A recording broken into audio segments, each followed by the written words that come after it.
Coco, Ivana bumigay sa laplapan at love scene, ganti nga ba kina Julia at Alden?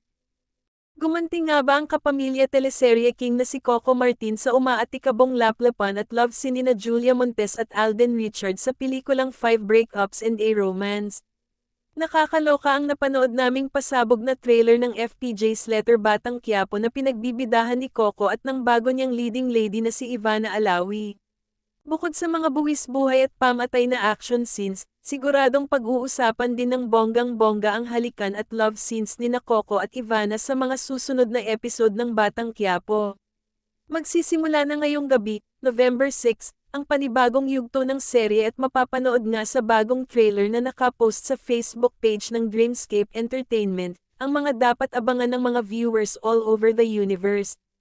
Tama nga ang sinabi ni Coco sa kapuso action drama prince na si Ruro Madrid nang magkita at magkausap sila na paghahandaan ng buong production ang pagsisimula ng bago nilang katapat, ang Black Rider sa GMA 7.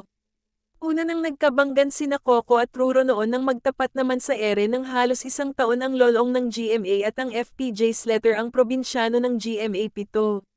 Samantala, ikinagulat naman ng mga netizens ang napanood nilang laplapan at bed scenes ni Coco at Ivana sa trailer ng Batang Quiapo bilang sina Tanggol at Bubbles.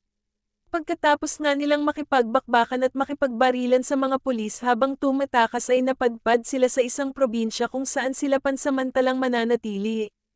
At sa isang bahagi nga ng trailer ay makikita ang mga intimate scenes ni Coco at Ivana na akala mo'y sabik na sabik talaga sa pagmamahal ng isa't isa.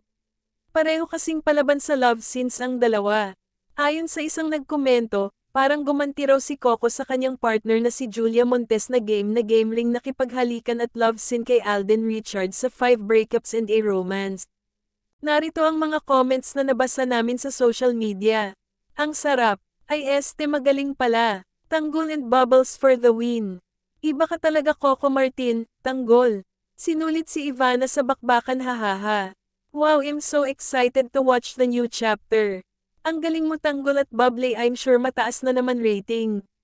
Sinulit naman ni Coco si Ivana sa bakbakan haahaha. Wow, kagaling ni Bubbles at Ivana Alawi, grabe, pangarap niya talaga yan na makapartner si Tanggol. Grabe, walang paglagyan sa sobrang ganda pang Hollywood sa action.